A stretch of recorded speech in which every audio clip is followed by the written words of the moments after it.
जय माँ काली। हम सभी पर माँ की कृपा हमेशा बनी रहे।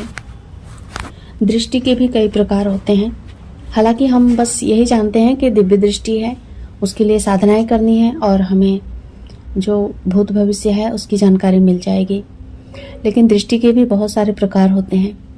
उनमें से आज मैं 3 दृष्टियों के बारे में आपसे बात करूंगी, जो कि दृष्टि के ही प्रकार हैं: देव दृष्टि, प्रेत दृष्टि और दिव्य दृष्टि। दिव्य दृष्टि के बारे में तो आप लोग जानते ही होंगे, लेकिन इस वीडियो को देखने के बाद ये आपको समझ में आने लगेगा कि आपने कौन सी दृष्टि हासिल करी है और आपको किस दृष्टि के लिए काम करना चाहिए, कितना समय लगता है और किसको कौन सी दृष्टि मिलने वाली है। कुछ बातें छूट भी जाएंगी, ऐसा नहीं है। मैं लिख के तो कोई बातें बोलती नहीं हूँ, जो मेरे मन में आ जाता है मैं बोलते जाती हूँ। कुछ बातें छूट जाएंगी तो आप कमेंट में मुझे बता दीजिएगा कि आपको कौन सी जानकारी चाहिए थी। सबसे पहले मैं बात करूंगी प्रेत दृष्टि के बारे में। प्रेत दृष्टि कैसे मिलती है और किसे मिलती है। तो इन सभी सबसे पहले हम ये समझेंगे कि ये सभी दृष्टियों के जो लक्षण होते हैं ना, लगभग सेम होते हैं। बस शरीर में कुछ ऐसे लक्षण होते हैं जो आपको पहचानने होते हैं, या फिर कोई ऐसा आपको मिल जाता है जानकार व्यक्ति, तो आपको देखकर बता देता है कि आपको कौन सी दृष्टि मिली हुई है। ठीक है, तो उस बात को समझने के लिए आप अपने शरीर के लक्षणों को देखिए। उसमें से जो प्रेत दृष्टि मिलने वाले जो पर्सन होते हैं ना, वो सामान्य से रहते हैं, उनके शरीर में ज़्यादा कुछ बदलाव नहीं आता है। यानी कि जो लाइफ वो पहले जी रहे थे साधना से पहले, यानी कि उनकी चंचलता, उनको बातें करने का उनका जो तरीका, रहन सहन, हाव भाव, इन सब में ज़्यादा फर्क नहीं देखने को मिलता है, क्योंकि ये निम्न कोटि की दृष्टि है, प्रेत दृष्टि है, जो आपकी पितरों की कृपा से आपको मिलती है। यानी कि जो आपके पितर हैं वो आपके ऊपर सवारी रूप में आने लगते हैं, वो चीज़ों को आपको बताने लगते हैं, आपकी हेल्प करते हैं। और जिन लोगों के पितर जो कि हैं, अभी अवेलेबल हैं इस धरती पर, उनको मुक्ति नहीं मिली है, और जो लोग अपने पितरों की या फिर कुल देवी देवता की पूजा नहीं करते हैं, नहीं जानते उनके बारे में, उनके लिए कुछ भी नहीं करते हैं और डायरेक्ट अपने इष्ट के ऊपर या फिर किसी भी देवी देवता के ऊपर ध्यान करते हैं, उनके लिए सब कुछ करते हैं और अपने पितरों के लिए नहीं करते हैं। तो इस समय क्या होता है कि जब आप साधना में हैं तो थोड़ा सा भी अगर मौका मिला तो जो आपके पितर हैं, यानी कि प्रेत रूप में जो इस धरती पर हैं, आपके आसपास हैं, वो आपके शरीर पर कब्जा कर लेते हैं। तो वो इस तरीके से आपको दृष्टि के रूप में या फिर सवारी के रूप में आपके पास रहने लगते हैं, आपके साथ रहने लगते हैं और आपकी मदद भी करते हैं। तो इस तरीके से आपको प्रेत दृष्टि मिलती है, जिसमें शारीरिक बदलाव ज़्यादा कुछ नहीं होता है। लक्षण आपको सेम दिखाई देगा जो लक्षण दृष्टि के लिए बताई जाती है। तो लक्षण सबके अंदर होता है, बस ये बदलाव होता है थोड़ा सा जो आपको समझना पड़ता है। अब मैं बात करूंगी देव दृष्टि की। तो देव दृष्टि जो होता है वो उच्च कोटि के देवी देवताओं की जो कृपा है वो मिलती है, सवारी रूप में उनका जो दूत होते हैं वो मिलते हैं, और कभी कभी उनकी डायरेक्ट ब्लेसिंग भी आपको मिलती है, जिसे हम कृपा रूप में प्राप्त करते हैं। तो फिर वो आपके शरीर पर नहीं आते हैं, आप झूमोगे नहीं, आप कुछ ऐसी हरकतें नहीं करोगे जिससे कि आपको लोगों को पता चले कि इसके ऊपर सवारी आ रही है, इसकी दृष्टि खुली हुई है।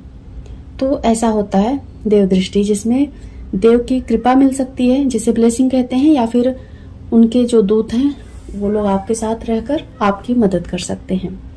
इसमें यह होता है कि आपके शरीर में बदलाव देखने को मिलता है, आपके रहन सहन में बदलाव देखने को मिलता है, आपका बात करने का तरीका, आप जैसे पहले रहते थे उससे अलग रहने लगते हैं, लोगों से दूर रहने लगते हैं, शांत रहने लगते हैं, आपको ज़्यादा बातचीत करना पसंद नहीं आता है, आप मतलब दूसरों के जैसा सोचने, जो आम लोग सोचते हैं ना बस खाने और जीने के लिए, फिर आप ऐसा नहीं सोचते हो, आप अलग ही दुनिया में रहते हो।